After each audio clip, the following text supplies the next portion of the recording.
14절에서 18절까지 함께 교독합니다.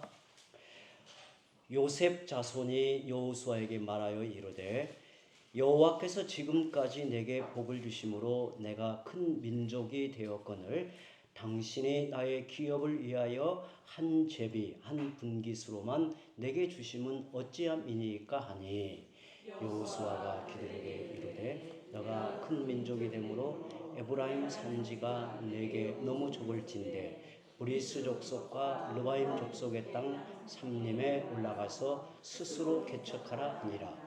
요셉 자손이 이르되 그 산지는 우리에게 넉넉하지도 못하고 골짜기 땅에 거주하는 모든 가나안 족속에게는 벳스안과 그 마을들에 거주하는 자이든지 이스라엘 골짜기에 거주하는 자이든지 다 철병거가 있나이다 하니 여호수아가 다시 요셉의 족속 곧 에브라임과 므낫세 족속 말하여 이르되 너는 큰 민족이요 큰 권능이 있은즉 한 분깃만 가질 것이 아니니라. 함께 읽습니다. 그 산지도 너의 것이 되리니 비록 삼림이라도 너가 개척하라. 그 끝까지 내 것이 되리라. 가나안 족속이 비록 철병거를 가졌고 강할지라도 너가 능히 그를 쫓아내리라 하였더라. 아멘. 아멘. 이스라엘 백성이 가나안을 정복한 후에 이제 본격적으로 각 지파들에게 기업의 땅을 분배하고 있었습니다. 그런데 오늘 본문에서 보고 있듯이 요셉 지파는 자기들이 받은 땅이 마음에 흡족하지 않았습니다. 14절 또 한번 제가 읽습니다. 요셉 자손이 여호수아에게 말하여 이르되 여호와께서 지금까지 내게 복을 주심으로 내가 큰 민족이 되었거늘 당신이 나의 기업을 위하여 한 제비 한 분깃으로만 내게 주심은 어찌함이니까 하니 요셉 자손들이 생각할 때 자기들은 지파의 크기에 비해 땅을 너무 작게 분배받았다고 느꼈습니다.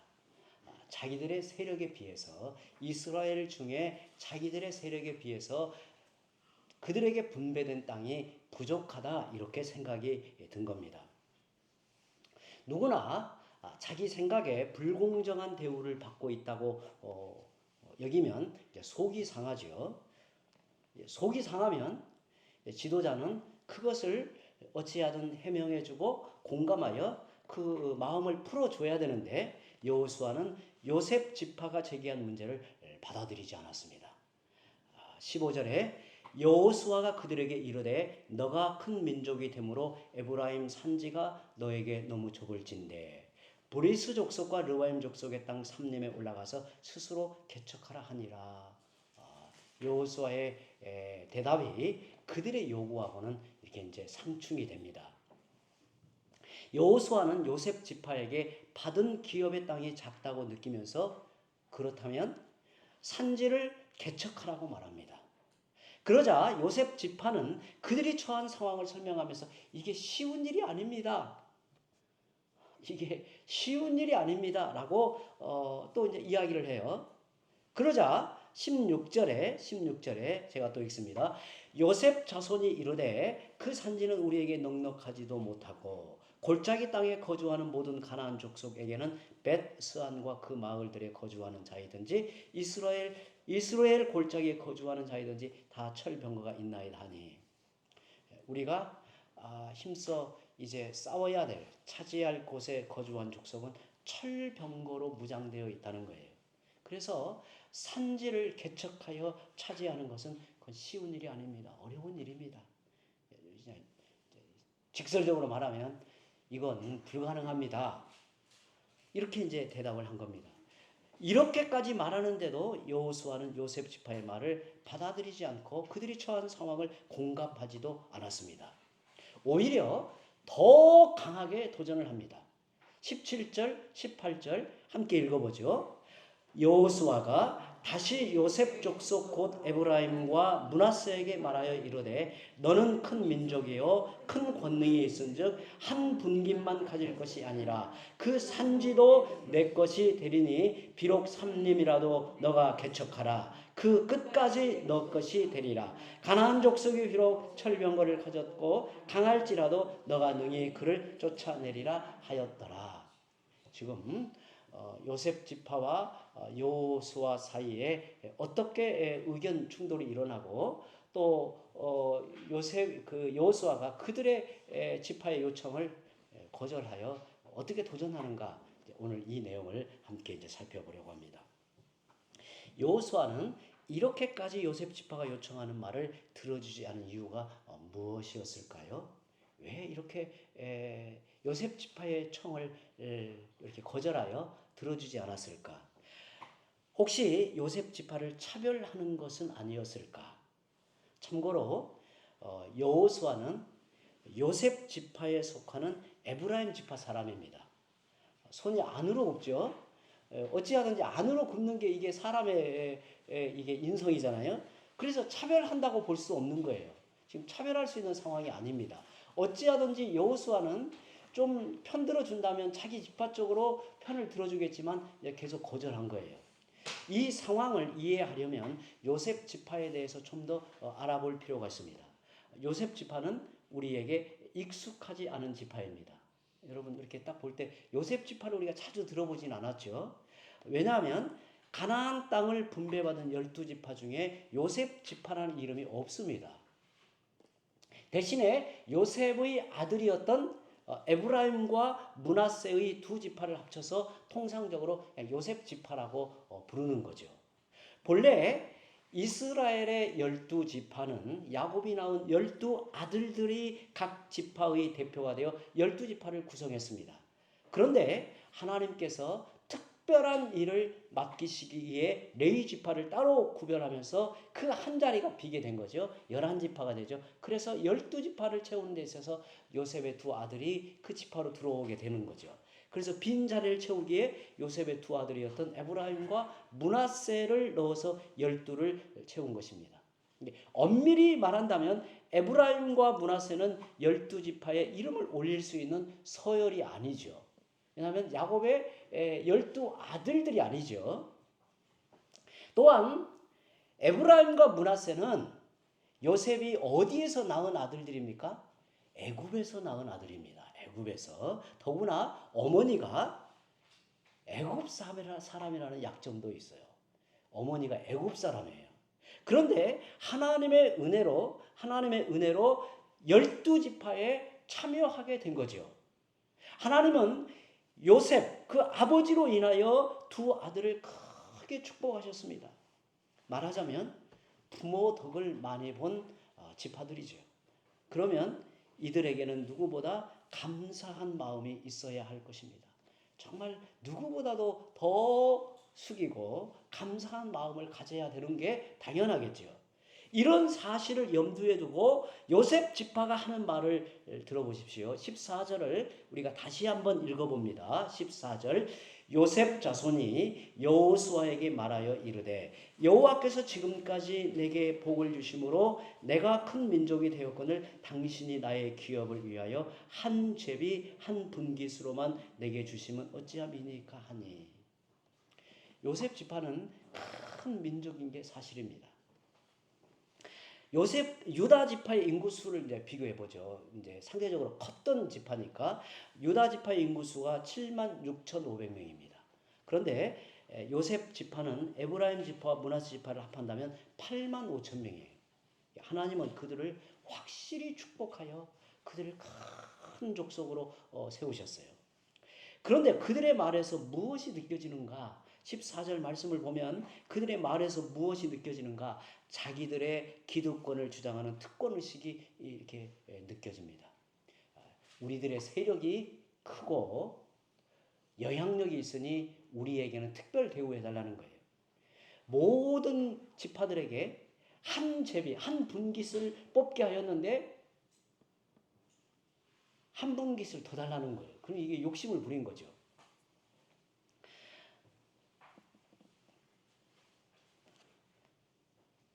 자기들의 기득권을 주장하는 특권의식이 이 말 속에서 우리가 배어 나오는 걸 느껴요. 하나님이 복을 주셔서 큰 민족이 되게 하였다면 더 큰 믿음의 도전을 하는 게 맞습니다. 그런데 자기들의 세력을 과시하여 대우받기를 원하는 마음을 보이고 있습니다. 요셉 지파의 의견대로 자기들이 분배받은 땅이 과연 작았을까요? 여러분, 여호수아 16장, 우리가 지금 16장부터 지금 살펴보는데 마지막 결론 부분만을 본 거예요. 여호수아 16장 1절에서 4절을 보면 요셉 지파에게 분배된 땅이 나옵니다. 이제 이스라엘 지형을 좀 보면 더 확실하게 우리가 아는데요. 이 지형에서 두 지파가 차지하는 곳이 크기로 보면 엄청나게 큰 땅을 분배받았습니다. 그리고 가나안의 중심부에 있는 땅을 대부분 차지한 족속의 이들이, 우리가 잘 아는 세겜이나 길갈, 실로, 베델 등 중요 지역이 모두 요셉 지파에게 분배되었습니다. 그런데 왜 요셉 지파는 자기들에게 분배된 기업이 작다고 불평했을까요? 요셉 자손들의 말에서 그 이유를 찾아볼 수 있습니다. 16절 제가 봅니다. 요셉 자손이 이르되 그 산지는 우리에게 넉넉하지도 못하고 골짜기 땅에 거주하는 모든 가나안 족속에게는 벳스안과 그 마을들에 거주하는 자이든지 이스라엘 골짜기에 거주하는 자이든지 다 철병거가 있나이다 하니, 이 말을 가만히 생각해 보면 의미가 이렇습니다. 자기들이 분배받은 기업이 작은 게 아니라 그들이 정복하여 차지한 땅이 부족했다는 말이에요. 자기들이 분배받은 기업을 점령하면, 온전하게 정복하면 충분히 많은 땅을 차지할 수 있는데 철병거를 가진 적들이 두려워서 점령하지 못하겠다라고 두려워 떨고 있는 거죠. 크게 힘들이지 않고 믿음의 도전을 하지 않아도 차지할 수 있는 편하고 쉬운 땅을 더 달라고 손을 내민 거예요. 이 장면을 우리가 보고자 하는 거예요. 요셉 지파가 정말 큰 지파이고 하나님의 복을 받은 지파라면 자기들의 크기와 영향력에 맞는 옷을 입어야 되겠죠. 처신을 해야 되는 거죠. 그런데 요셉 지파는 자기들에게 어울리는 옷이 아니라 자기들이 입고 싶은 옷을 고집하고 있습니다. 그래서 여호수아는 요셉 지파에게 너희 지파의 크기와 영향력에 맞는 처신을 하라고 도전을 하는 겁니다. 다시 17절 18절을 제가 읽습니다. 여호수아가 다시 요셉의 족속 곧 에브라임과 므낫세에게 말하여 이르되 너는 큰 민족이요 큰 권능이 있은즉 한 분깃만 가질 것이 아니라 그 산지도 너의 것이 되리니 비록 삼림이라도 너가 개척하라. 그 끝까지 너의 것이 되리라. 가나안 족속이 비록 철병거를 가졌고 강할지라도 너가 능히 그를 쫓아내리라 하였더라. 우리가 지난 시간에 보았던 갈렙이 하나님 앞에서 그 진취적인 믿음, 그 열정의 모습과는 너무 이게 딱 비교가 되죠. 갈렙은 이 산지를 내게 달라. 헤브론 산지를 달라고 해요. 헤브론 산지는 그 당시에는 누구도 꺼리는, 보잘것없는, 그야말로 그냥 산지, 무려 800m 높이의 높은 산지예요. 그런데 그 땅을 점령하여 이스라엘의 중심지가 되게 만들어요. 헤브론. 거기에서 다윗 왕이 처음 세워지는 곳이 되죠. 헤브론은 이후에 이스라엘의 중요한 역할을 하는 그 지형으로 그들이 세움을 받아요. 사람들에게 꼭 필요한 것은 인정과 위로 그리고 적절한 칭찬일 것입니다. 사람이 아무리 가난해도 가난 때문에 망하지는 않는다고 해요. 또한 자기가 하는 일이 너무 힘들어서 그 일로 죽는 사람은 없습니다. 단지 적절한 인정과 칭찬을 받지 못하면 힘을 잃고 주저앉고 마는 거예요. 요셉 지파도 생각해보면 자기들을 인정하고 칭찬해 달라는 거죠. 그들이 하나님의 복을 받아 큰 지파가 된 것을 이렇게 인정해 달라는 거예요. 어떤 모양으로든. 이런 요셉 지파에게 어떤 칭찬을 해줘야 맞는 말일까요? 그들이 원하는 대로 정복하기 쉬운 땅을 덤으로 안겨주는 게 그들을 격려하는 방식일까요? 그렇게 살아도 하나님은 너희를 여전히 사랑하시며 복을 주신다고 말해 주어야 할까요? 인정에는 두 가지가 있습니다. 그에게 주어진 권리에 대한 인정이고 또 그가 발휘하는 능력에 대한 인정입니다. 여호수아는 두 가지 인정을 그들에게 나타내죠. 첫째로 17절에 너는 큰 민족이요 큰 권능이 있음즉 그랬어요.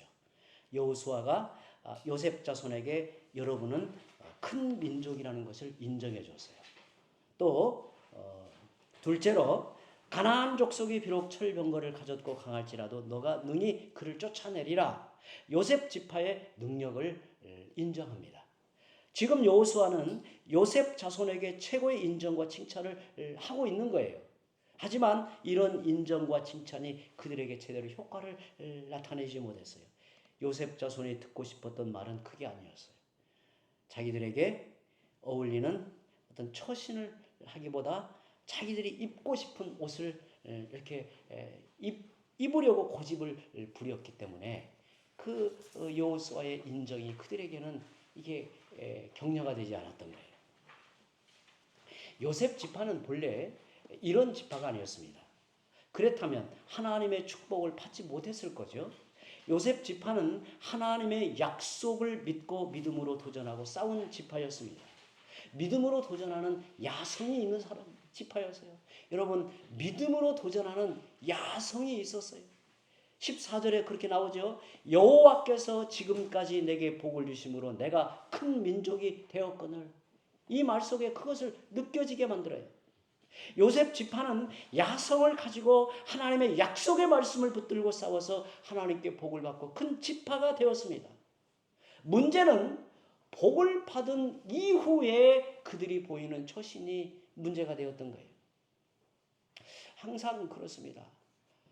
복을 받으면, 은혜를 입으면 이제 복을 받은 자로서의 역할과 책임과 사명이 요구되는데 그것을 지지 않으려고 하는 거예요. 여러분, 복을 받고 은혜를 받으면 사실 주님이 우리에게 요구하는 건 더 큰 짐을 지고 책임을 지라는 거예요. 그것이 은혜의 법칙이에요. 은혜의 법칙. 은혜의 원리라고 하는 것은 그런 거예요. 더 이상 도전하고 하나님의 뜻을 성취하는 일에 그 야성을 발휘하지 못했습니다. 오히려 하나님이 이렇게 복을 주셔서 크게 하였으니 더 큰 세력인 것으로 자기들을 인정해주고 대접해주지 않는 것에 대하여 불만을 표출했어요. 믿음으로 다스려지지 않는 야성은 자기도 망치고 다른 사람들도 곤란하게 만들어요. 저는 지난 시간에 그 갈렙이 처음으로 기업의 땅을 요구하잖아요. 나가서. 그러자 모든 지파들이 신경을 곤두세우고 야, 가장 좋은 것을 요구하겠거니라고 다 긴장을 했어요. 만약에 그때 갈렙이 연장자잖아요. 여호수아하고 동년배고 여호수아와 함께 유일하게 가나안 땅에 들어온 사람이잖아요. 출애굽 1세대로서는. 그래서 갈렙은 가장 좋은 것, 가장 편안한 곳, 그 비옥한 땅을 요구할 권한이 있었어요. 그래서 다른 사람들도 다 그냥 입을 다물고 있었어요. 속으로는 긴장했지만. 그런데 갈렙이 요구한 것은 이 산지를 달라고 한 거예요. 헤브론 산지를 달라고 한 거예요. 그래서 모든 지파들이 그 감동을 받고 기업을 그 지파별로 기업의 땅을 분배할 때 그 제비를 뽑는 방식을 그대로 다 받아들여요. 그리고 인정을 해요. 그 역할이 누가 했어요? 갈렙이 했던 거예요. 갈렙. 그런데 이스라엘 지파들 중에 가장 큰 복을 받은 지파 중에 하나인 이 요셉 지파가 달리 행동을 한 모습을 우리에게 보여주고 있는 거예요. 야성이 중요합니다. 정말 예수를 믿어도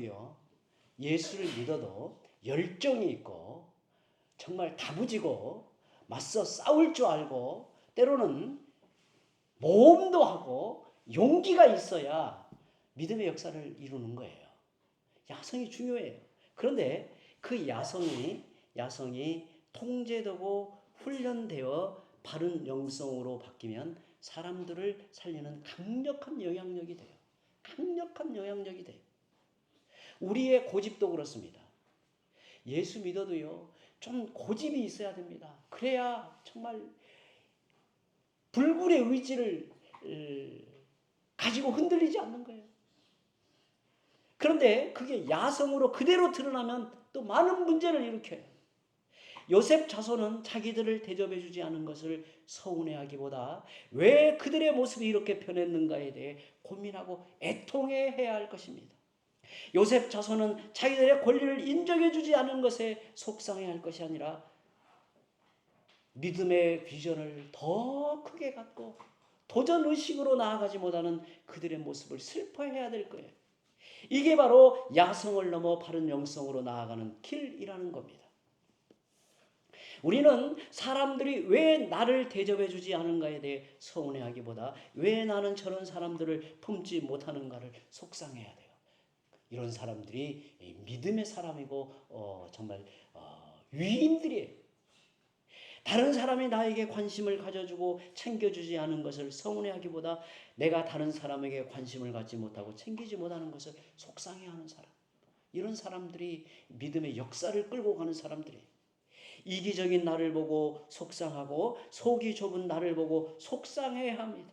그리고 하나님께 기도하며 부족한 자신을 고쳐달라고 기도해야 합니다. 이런 과정을 부단히 거쳐야 죄된 본성이 죽고 바른 영성이 살아납니다. 실제로 요셉 지파의 역사를 후대로 이제 살펴보게 되면 에브라임 지파를 예를 들면 사사기 시대에 이르러서 그들의 행태를 보면 이렇습니다. 사사기 8장 1절에 에브라임 사람들이 기드온에게 이르되 너가 미디안과 싸우러 갈 때 우리를 부르지 아니하였으니 우리를 이같이 대접하면 어찌 됨이냐고 그와 크게 다투는지라. 또 사사기 12장 1절에 에브라임 사람들이 모여 북쪽으로 가서 입다에게 이르되 너가 암몬 자손과 싸우러 건너갈 때 어찌하여 우리를 불러 너와 함께 가게 하지 아니하였느냐 우리가 반드시 너와 너의 집을 불사르리라 하니. 사사시대의 어두운 면을 우리가 염두에 둘 때 어찌 보면 이런 현상이 많았지만 에브라임 지파를 놓고 보면 그들은 다른 지파를 도울 충분한 여력이 있는 지파였어요. 힘이 있었어요. 그런데 다른 지파들이 도와달라고 부탁할 때는 가만히 있다가 싸움에서 승리하여 전리품을 나눌 때가 되면 나타나서 왜 우리를 안 불렀냐고 시비를 걸었던 적이 한두 번이 아니에요. 에브라임 지파의 행태의 이런 모습이에요. 그들이 가진 힘을 어디에 사용해야 하는지를 망각하는 추태입니다. 우리가 하나님께 쓰임받기 위해서는 내가 입고 싶은 옷을 벗고, 그러니까 내 방식대로의 신앙생활, 그리고 나의 틀에 갇혀 안주해 있지 않고 성도로서 어울리는 옷을 입어야 돼요. 성도로서 어울리는 옷을 입어야 돼요. 내 야망의 옷을 벗고 그리스도로 옷을 입어야 합니다. 우리 안에 있는 야성을 길들여서 바른 영성으로 변화되어 가기를 바랍니다. 자꾸 움츠리고 부정적인 성향이 하나님의 은혜로 변화되기를 바랍니다. 비난하고 정죄하는 언행이 위로하고 격려하는 언행으로 변화되기를 바랍니다. 진정한 기쁨은 다른 사람에게 우대받고 좋은 사람이라는 소리를 듣는 데서 오는 게 아니라 하나님의 은혜로 변화되고 새로워지는 나의 모습에서 그 기쁨이 느껴지고 누리며 살게 되는 것입니다. 이를 가능하게 하는 수단은 오직 그리스도의 복음, 하나님의 말씀밖에 없습니다. 하나님의 음성이 아니고는 우리의 속사람은 변화되지 않습니다. 귀에 듣기 좋은 소리는 우리를 더 자기 중심적으로 만들고 욕구 중심적으로 만듭니다. 십자가의 복음과 말씀을 계속해서 듣고 우리 마음에 새기며 적용하여 자기 속사람이 변화되어야 합니다. 우리 마음에 예수님을 주님으로 삼고 내게 말씀하시는 주님의 음성을 들어야 합니다. 그 말씀이 우리 속에서 신앙의 능력으로 작용하고 자기 삶의 가치관이 되어야 합니다. 그리스도의 복음과 말씀 앞에 자신을 내어놓고 하나님이 고치시고 치료해 주시기를 기도하십시오. 성령이 반드시 우리를 새롭게 하실 것입니다. 내가 입고 싶은 옷을 고집하며 사는 게 아니라 이제는 하나님이 입혀주시는 옷을 입고 능력으로 사는 신자들이 되어야 할 것입니다. 이제 함께 기도합니다. 마지막 페이지